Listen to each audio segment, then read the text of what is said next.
PD Beats here from Pop Turn is speaking to the drummer of Shinedown, Barry Kerch, about their new music and a lot of other cool things. Welcome to the show, man. Thanks so much for being here. Absolutely, my pleasure. Thanks for having me. You know, we are getting. Well, I know it's finally. I mean, it takes a long time for new Shinedown music to come out. Let's be honest, but we're getting some new music, and it's great. It's a great thing. Yeah, no, we're excited. You know, it takes us a while because we're not one of those bands that can write songs on the road. When we're on the road, we're worried about the shows and just putting on the best show we can. So, you know, we'll tour for 2.5 years, and we get off the road, and it's like, oh, I guess we need to write another record. So Yeah, it does take a minute, but and we don't want no filler. You know, we want to do an album that's good from front to back that you can listen to. We don't want to just throw songs on there, you know? Absolutely. And, you know, we'll specifically talk about Dance Kid Dance, doing really amazing on radio play, and I'm listening to it all the time.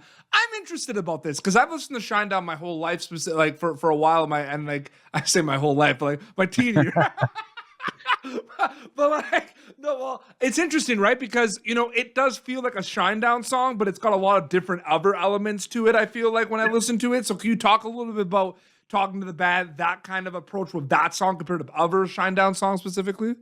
Yeah, look, it's one of those things as we grow in the years that we've been together, and as we grow as artists and musicians and songwriters and players, we don't want to do the same thing. I don't want to make Leave a Whisper again. I don't want to make Sound of Madness again. I love those records; they're a part of me. But you want to do something new, and really, what happens in the creative environment of the studios, once that song starts coming together, you're like, huh, I wonder what that would sound like on there. Or let's try this new guitar pedal we got over here, or maybe we'll put a synth right there, or weird percussion. You know, there's a big fill in the second chorus of the song, and there's this weird like rattle percussion thing that follows the drum fill.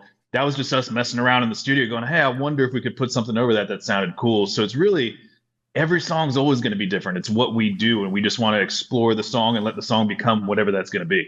Absolutely. I can't wait for this new record. I can't wait. We're going to get it eventually. I can't wait for more songs. Yes. I can't wait to get it out there.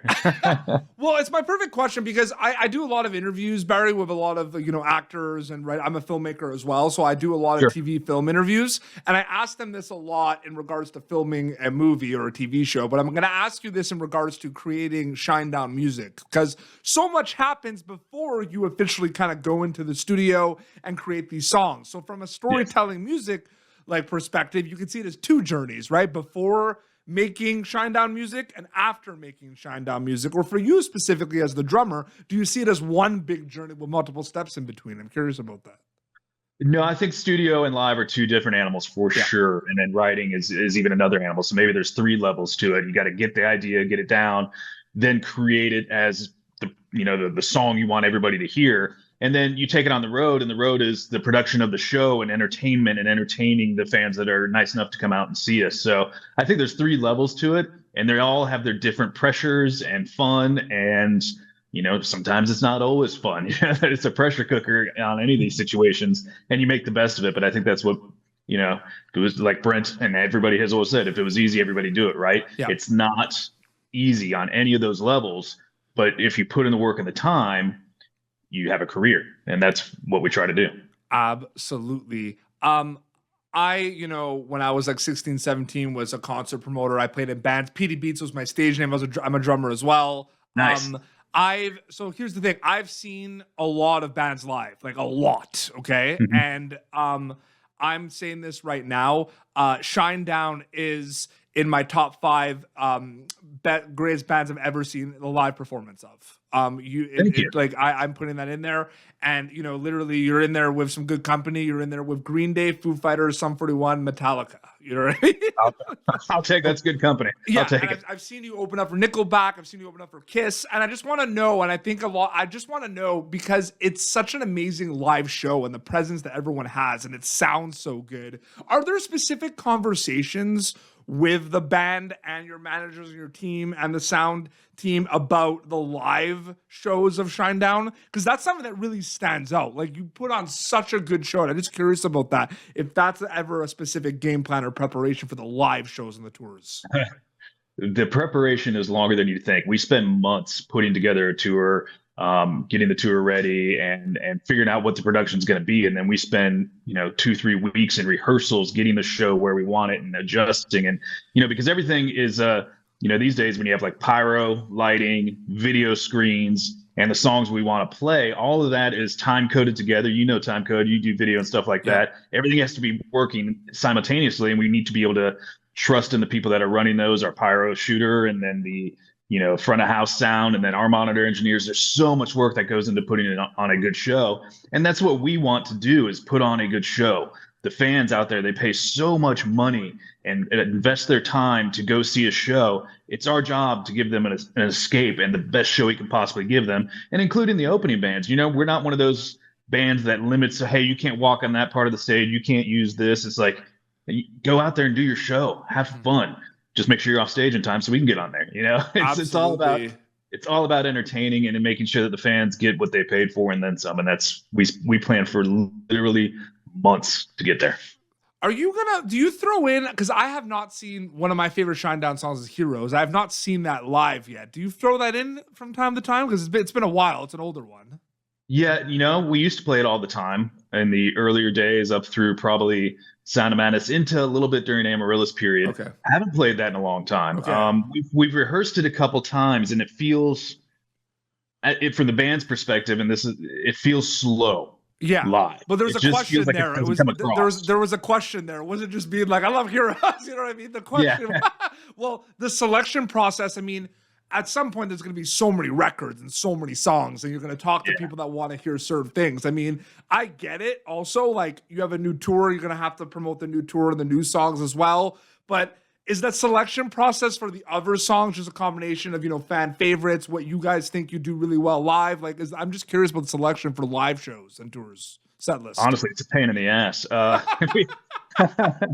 We're lucky enough to have such a great catalog now, and such great fans, but you can only play, 19 songs. There's curfews, things of that nature, and we want to put on a show. It gets harder and harder every single tour. I think what we try to do is, yes, we want to give you the greatest hits. We want to give the fans the songs they love the most, but there are songs like Heroes, and there's songs like, Burning Bright off the first record, and these other fan favorites that are kind of hidden gems. Devour. We used to play that all the time. We haven't played it in a minute, but that one doesn't seem to crowd interaction with that one. It doesn't seem to come across live when we play that one, but we used to do it all the time. But we want to give the fans all those songs, but then again, how can you take out Second Chance, right? You can't. No, you can never take out Diamond Eyes, because Diamond Eyes is the song that gets everyone going with the boom lay, right? Yeah. Enemies. I mean, Enemies is such a classic, just rocker, and that's a fun one. And it Monday looks good Night Raw theme back in the day. Right. So it gets harder and harder, and I've gotten to the point now where I let Zach and Brent pick it. You just tell me what I'm playing, because it ends up becoming a fight. I told you in the beginning of this interview, I'm also a filmmaker, and one thing that I'm really loving, I'm a big heavy metal fan and hard rock fan and everything, and what I loved growing up was those soundtracks, right, that had nothing but amazing hard rock and metal bands on them. I would literally, my mom would go to the local record store and get me all the Marvel ones and all the horror movie ones. And I still remember, Devour in the beginning of the NASCAR, one of the Final Destination movies, right? Yeah. So I'm wondering, I'm just curious about specifically you, or just in general as a band, your experience and your relationship over the years with being that band that was on soundtracks, and then what do you think about that kind of crossover specifically with hard rock and thriller and horror movies? Because I would love to see that come back more. Yeah, you and me both. I think it's great. It's fun, and it also, when you get put on records like that, like Her Name Is Alice, when we did the Alice in Wonderland thing, the artist that you're kind of surrounded by on those records is really eclectic and cool, and you kind of see their take at the same type of idea that they're doing for that song or for their song, but it's about that movie. So it's really kind of fun to do that. Yep. Sometimes it can be challenging. I mean, Diamond Eyes was originally supposed to be for the first Expendables, and it was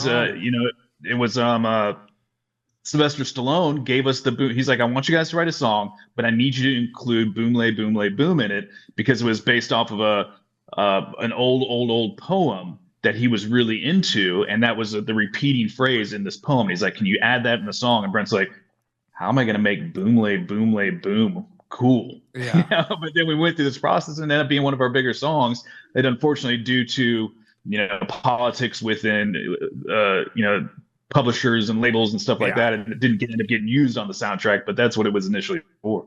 Yeah, no, absolutely. It's crazy too. I remember, I'm making a lot of horror movies right now, and I'm in post production for a Bigfoot themed thriller that I shot in Vancouver. Yeah, absolutely, and that's always what I think about. I always think about the soundtracks. You know what I mean? Yeah. The songs, or even the needle drops of what the kids going to a cabin for the weekend. What are they listening to? You know what I mean? I always think about stuff like that. Right. And when you get it right, like the Single soundtrack or the Crow soundtrack, when they get it right, it's like, wow, this is just cool. Well, I have to tell you, there was nothing cooler when I was a kid. When I saw the, Chad Kroeger, Josie Scott hero from the Spider-Man movie, that video and that song, there was nothing cooler than that. That was there was nothing. Like, as a kid, I was like, this is the coolest thing. This song is so good. There was nothing like that. You know what I mean? Yeah, no, that was a great song and a great time period in the rock and roll world. That was a really cool time period. Absolutely. This is a really cool question to kind of wrap up, because I feel like if you ask every member of Shinedown this question, Barry, you'd probably get different answers, right? No, because you know what? There are certain reasons, like, Shinedown is such a popular, rock band all over the world. You have listeners from all over the world, and there are different reasons why people will like your music. You know what I mean? People will love that it gets them pumped. People love the hard rock component. People love the lyrics, right? I've seen people talk about that. In your opinion, being in this band, being kind of like from the early stages as well, what do you think hits stride, in your opinion, with Shinedown and the audience specifically over the years? I think absolutely it's the honesty in the lyrics, the stories. Yeah. I think that's, as proud as I am of my parts and my drumming in this, we're not a prog rock band where it's like, hey, look at me and look at all this cool stuff we can play. That's not what it's about the song. And most importantly, the lyrics, because they're truth. Every single song that Shinedown's done over the years, it's a true story about something we've either experienced or been a part of or witnessed. Yeah. And I think that's why it connects so much with the fans, because they can feel it too, because they've lived that too. So I think it's all about the lyrics. When I listen to music, for me, I don't even listen to lyrics. I can't even name all the lyrics to the Shinedown songs because I hear music differently. I'm listening to the drums and the bass and rhythm. Some people listen to the melody and the lyrics, and that's just, you got to find the stuff that resonates with you, honestly. Mm-hmm. The lyrics and the storytelling is what you're saying, but also amazing live band. We love to play live. I mean, it's fun because we actually still get along with each other. We still ride on the same bus. We still have meals together. And to be able to say that after so many years, it shows in the show that we truly are up there having a good time playing with each other. And I'm sure you've collabed and did some stuff with Jelly Roll. Jelly Roll said something on a carpet recently about your song and about Brent, about your music and about Brent and everything. And I agree 100% with him. I just want to say that. Good. He's a sweetheart. And it was such a blast having him on the road with us right before he really blew up. It was really cool to have him with us and just to see the meteoric rise that he's gone through and how positive he's been through all of this attention. I think it's just awesome. Yeah. I'm so proud of him. And then, before we do the plugs and everything, super quickly too, I just want to say, like, I have been a fan of Shinedown, in high school as well. Tough times, Barry, with bullying and everything, going through a tough time at school.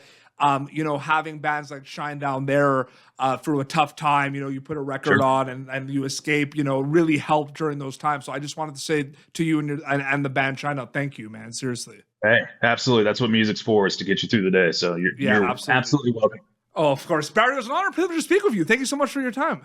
My pleasure. Thank you. Can you plug away? Like, the band's got a lot of really cool things coming out. There's some singles out now, including Dance Kid Dance, but can you do as many plugs as you can? Well, we got Dance Kid Dance. Yep. We've got 365. We've got 2 tours coming up, one in April and May.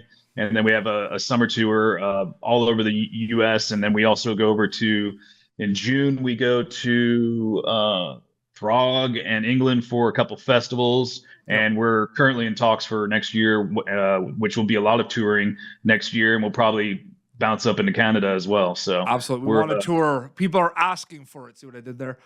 Thank you. We need to. It's been too long. We need to, and we know it. Absolutely. No, it's great. And your Instagram account, you have an Instagram account, and you have some other cool things you do as well. But like, what's your Instagram account? People want to keep up to date with everything. Yeah, if you want to follow me, I'm horrible at it, but I try my best. It's at Kerch Official. Yep. And then I've got a few things going on. I have my own coffee company called Spartan Brews Coffee. Yep. Of course, we partner with Torchbearer, and there's 3 Shinedown hot sauces that we helped create between the two of us. Mm-hmm.